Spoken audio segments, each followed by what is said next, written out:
Oh, I'm so sad. So it's such a detrimental bit of news that the Sundance Film Festival doesn't want to come to Cincinnati for like 2027 or whatever it was they were scouting out. They want to go to Boulder, Colorado, and places like Salt Lake City and places that have snow-capped mountains all around.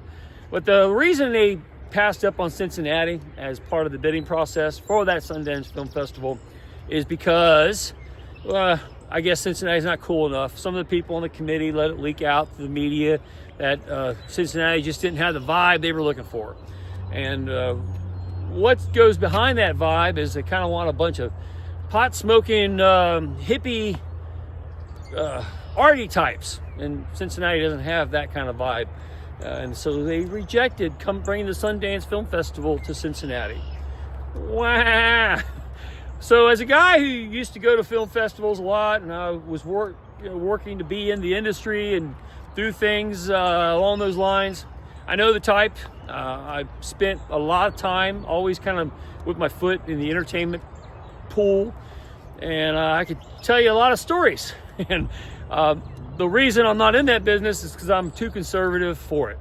And the stories that I want to tell and the kind of things I want to do in entertainment aren't the kind of things the people who run entertainment want to see happen. Just like with this Sundance Film Festival. Sundance Film Festival comes from the character from the Butch Cassidy of the Sundance Kid. That's where the Sundance came from. So it's not that old of a thing, but it's not that new either. Robert Redford is the one of the guys behind the scenes that's made that film festival happen. So again, I've been to those things a lot. I know the kind of people that go there, and I know what they try to do, what they're trying to achieve. And usually it's you make an independent film and you hope you get a distribution deal from playing well at the festival, and you can then hit it big in Hollywood. But it's all done behind the disguise of showing independent films and celebrating people's vision. But that's often not what happens. So they want a vibe of an arty environment.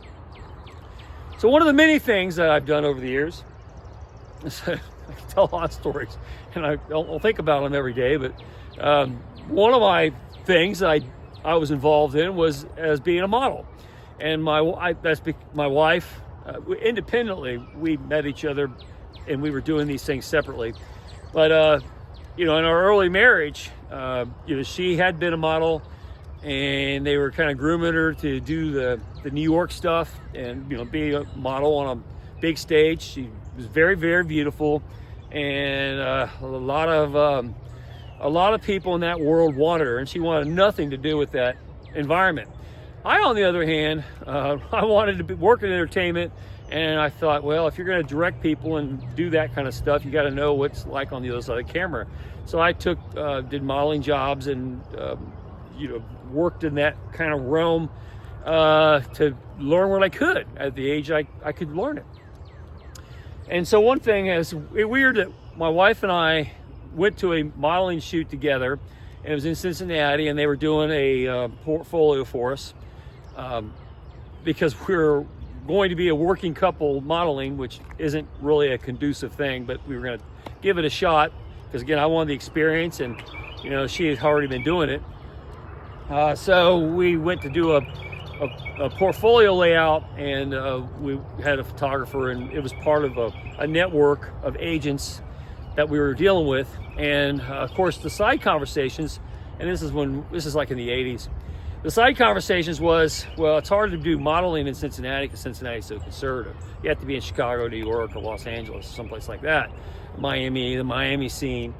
And listen to them disparage Cincinnati. I'm like, well, I kind of like Cincinnati, and I'm planning on sticking around Cincinnati. I don't mind doing jobs in those places, but I like Cincinnati. And of course, the photographers are like, well, you can't do anything in Cincinnati. So we're doing our photo shoot, and the photographer's wanting to put kind of a sexy vibe, and the discussion was just how uncool it was. The only thing, like we were doing our thing, like if you're doing jeans with a shirtless picture, you had to unsnap the top of your jeans, you still have the zipper up, but you have to kind of inspire scandal. Like that's to lure people into the photograph because it looks sexy.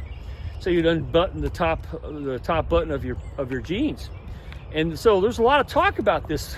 I was surprised at how much discussion there was, but the compromise was that, well, in the Cincinnati market, you can go that far, but not any further. If you were in New York, you could go much more risque and have a lot more freedom. And I'm listening to all this and these agents and everybody talking about it. They're like, what? Why is that such a thing? I mean, you're modeling pants and clothes and shirts and stuff. What? You're not supposed to really be undressed. You're supposed to be dressed. So that was considered very uncool and not very sophisticated on my part. And in those days, we got invited to all kinds of things. And I tell the story when I really want to crack a joke and get a laugh out of people. I tell them about the time that the director of Equus in Cincinnati, if you know Equus, it's a very risque play, full nudity, full sex on stage. And it's because this guy had an obsession with horses, and a crazy story. But it features full nudity and graphic sex on stage in front of everybody. And so we were invited to go to this thing because we were in that world, in that modeling world, and we were invited by the director to come to the show.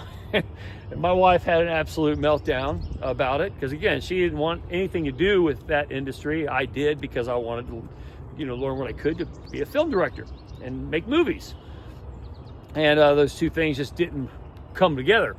But while we were trying, we went to the play, and she saw this happening on stage, and we had access to that kind of stuff because this was attempts from the art community to make Cincinnati cool. Instead of Cincinnati being the place that they wanted to adhere to, they were trying to change it. And this Equus play was an attempt, just like the Robert Mapplethorpe exhibits with all the crazy progressive, overt sexual paintings that were so popular then, and the fact that Cincinnati rejected it. I have always liked that Cincinnati rejects that kind of thing. That's why I've stayed in the city all my life, even though I've had opportunities to go work anywhere in the world. Lots of opportunities, and I've stayed because I like the wholesomeness of Cincinnati. But I can tell you that we've seen the underbelly of it. When we were young and beautiful people, right out of our teen years into our early 20s, there was a lot of people that were very eager to take pictures that didn't have any clothes on them, and because they wanted to do the New York markets and the Los Angeles markets, and that's there's a lot of perversion and bad stuff that goes on in those things. And needless to say, we didn't do that kind of stuff very long because it just wasn't going to fit our Cincinnati wholesomeness and Christian sentiment. It didn't fit that modeling world. But when you hear them rejecting that Cincinnati isn't cool enough to do the Sundance Film Festival, doesn't have the right vibe. What they're talking about is perversion, grotesque sex and exploitation, and numbing of the mind towards the realities of life. That's what they think is hip and cool. And that's what they want to see when they bring these independent films that are really Democrat platforms to cities like Cincinnati. If they can't corrupt the city, they're not interested in coming. Just like all those experiences I had in the modeling world, the agents that are out there, the productions that came, the plays like Equus that they did, the Robert Mapplethorpe stuff. I have always enjoyed that Cincinnati was a square peg that didn't want to be a round hole, and wasn't going to allow themselves to be pushed in that direction. And that my wife was very right when we went to the Equus play, and she had a meltdown over how evil and corrupt it was. Good for her. It was a little embarrassing at the time because, again, we're like trying to fit in. We're young people, and I wanted to work in the industry, and there was absolutely just no way that was going to happen with the way the industry wanted to go, and in our moral lie in the sand. My wife at the time was very much against that, more than I was, because I wanted it to work. She was absolutely against it from day one. And again, when we met, got married, she was trying to get out of that life, and I was trying to get into it.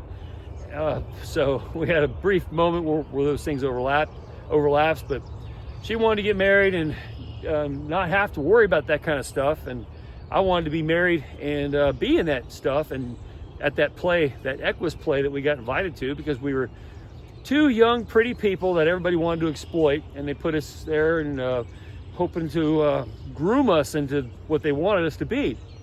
And when they found out they couldn't, then they hated us. And they hated the Cincinnati vibe. And that's why, even to this day, some 40, 50 years later, I don't know, 30 or 40 years later, 30 years later, that's why you still have the Sundance people out there that hear the word Cincinnati and they think purity, wholesomeness. The models don't take their pants off during the photo shoot. How square of them. They're so uptight in Cincinnati. That's a good thing. And when Sundance doesn't want to come to your town, you should pat yourself on the back and be very glad that that's the case, because it's not worth knowing those kinds of people. I learned enough about them to know that they're just bad.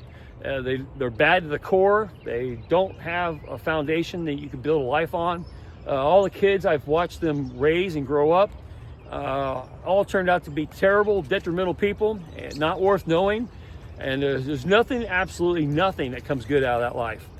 And so you can look back on your life and say, oh, I'm glad we didn't do this, or I'm glad we didn't do that. And yeah, honey, you were right during that Equus play. But history has been very revealing.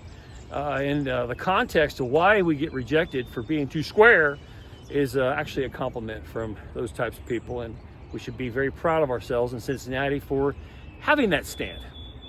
Speaking from personal experience. I'm Rich Hoffman here. Share, subscribe, make tomorrow a better day. If you haven't read my book, The Gunfighter's Guide to Business, I think you'll love it. Anyway, have a good day. See you later.